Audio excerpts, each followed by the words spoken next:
Hello Libra, welcome po sa inyong reading. So this is for September the 8th to September the 11th reading. Para po sa mga bago, don't forget to click the subscribe button, smash the like button, comment below kung kayo po ay nakaka-resonate, and hit the notification bell kung gusto nyo pong sumali sa ating live sessions. Doon po yun sa ating kabilang channel, that is Babaylan TV. Yan po ang ating unang channel catered for our international audience. So, Libra, I want you to know that this is a general reading. You may resonate with the entire reading, or you may resonate with some bits and pieces of the reading. Take what's only yours. Simulan natin. So parang meron ditong nagmamatigas, tinitikis, no? Itong taong ito. Pwedeng ikaw yung nagtitikis dun sa person mo, or si person tinitikis ka. You can switch the energies. What I am reading here is the dynamic. So parang ang ginagawa dito, kahit na gustong-gusto kong kausapin ka, ayoko muna, no? Kasi parang hindi mo seseryosohin itong nagawa mo, ang pagkakamali mo, kung basta na lang kita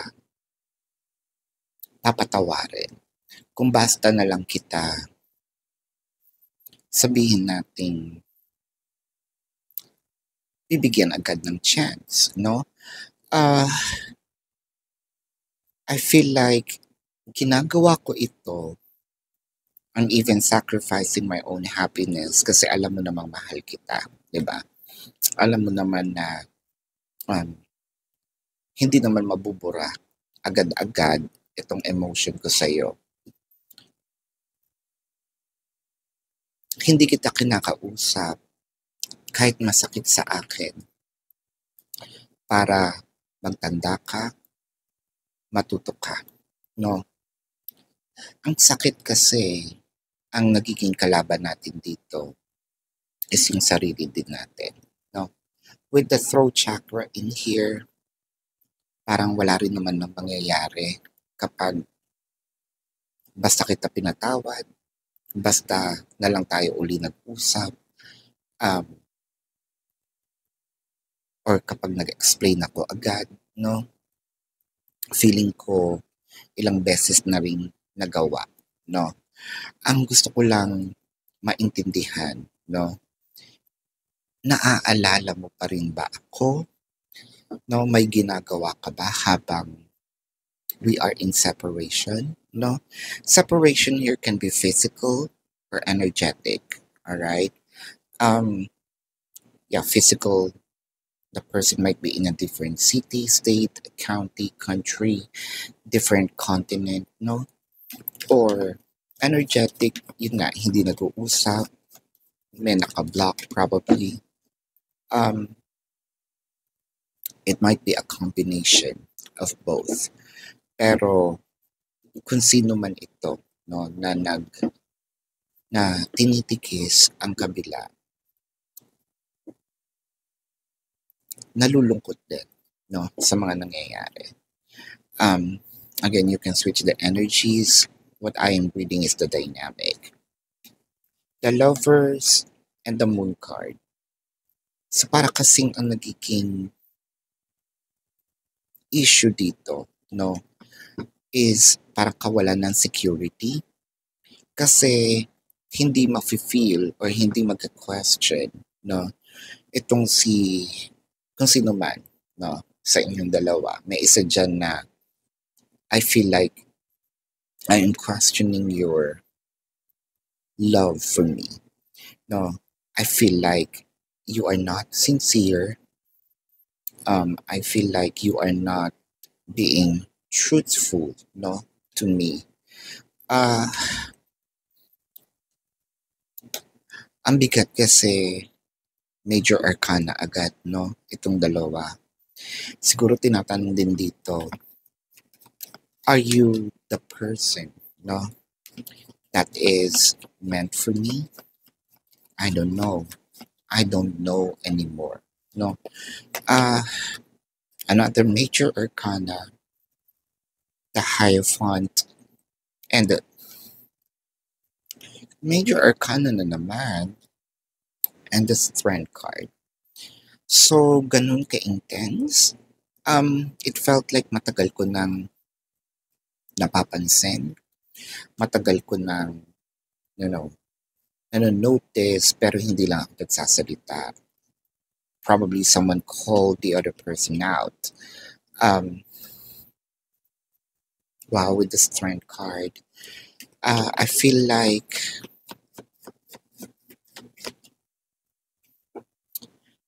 with the Strength card,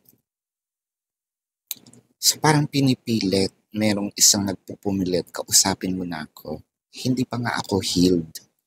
No, hindi pa ako ganun din ka-prepare to listen to you. Baka kung ano lang din yung masabi ko. No, with the Five of Wands, there is really a lot of misunderstanding in here. Probably one of those misunderstandings are immaturity. Pwede ding age gap. It may be a May-December love affair. It may not be. Katulad ng sabi ko, pwedeng maturity. No, or baka bago lang itong relationship. I feel like there's a lot of misunderstanding that's been going on in here, and it felt like someone took the risk. No, it may also be, sabihin natin, sinadya or nanunubok. No, sinusubukan kung hanggang saan yung pasensya ng isang tao. With the Four of Cups, the Six of Pentacles. So I think na ang naging issue dito is the leniency. Leniency because of, sabihin natin, hindi ko sinasabing pabaya, napabayaan. No, magkaiba yung pabaya kasi pag pabaya, I don't really care. No, ang napabayaan is parang sabihin natin nagsasaing ka, di ba? Iba yung pinabayaan kasi pinabayaan ko yan intensyon. No, may intensyon ako. Pag pinabayaan ko yan, baka mamaya nagkaroon pa ng sunog, what have you. Yung sa akin, napabayaan is nagkulang. Pwedeng alam ko yung gagawin na wala sa isip ko. No? Kaya yung nakakita ng butas, parang sinasabi nito na, pwede pala yun. No? Hindi siya kumikibo. So parang pwede siguro to. Tingnan ko kung hanggang saan, no, yung limitations ng pwede. Umaray. Ayan. Someone called the other person out and said, hindi, actually, matagal ko na yan pinagmamasdan, no? Gusto nga kitang tanungin, gusto kong nga malaman bakit mo ginagawa. Hinahayaan ko lang, nag-observe lang ako. Pero hindi na masaya, hindi na maganda. I feel like yung galit na ito, hindi siya nasabi, no, ng face-to-face. Nasabi ito probably using technology. It could be through text, calls, messengers, emails, what have you. Hindi ito face-to-face, no? Parang someone called the other person out using the technology. Libra, let's check the emotion. This could be your emotion or your person's emotion. Your mind, forever and ever.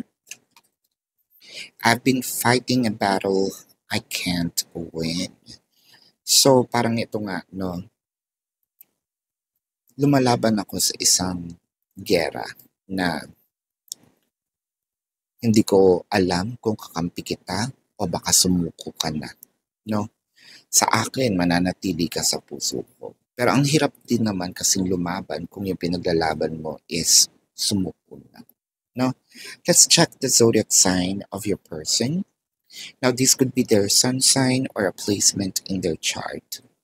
Taurus, Leo, Virgo, Pisces, Aries, Scorpio, Capricorn, Gemini. This is your reading, Libra. Again, para po sa mga bago, don't forget to click the subscribe button, smash the like button, comment below kung kayo po yung nakaka-resonate, and hit the notification bell. Kung gusto nyo pong sumali sa ating live session sa kabilang channel po yan, that is Babaylan TV. Yan po ang ating unang channel catered for our international audience. And Libra, kilalang-kilala nyo po ang inyong sarili. Kung hindi nyo po maabutan itong live sessions, again, pwede kayo magtanong dito sa comment section as long as the question po is answerable by yes or no. Pero, kung hindi kayo papatulugin ng yes or no na sagot, sa description box po, no, meron dong link ng aking website. Click the link, dadaling kayo nito sa aking website. Nandun po yung question form. Sa baba po, nandun po yung mga QR codes, no? Yung QR code po na may label naman siya. So, nandun yung how much per question, the name, the number for your reference. Ayan. Libra, I also created a 4 questions plus 1. Take advantage of it. If you want to book a private reading, pakicheck na lang din po, no? May label naman siya. Congratulations, by the way, kasi nagapi natin ang isa, no? So, dalawa na actually, yung napapasara nating fake accounts, no?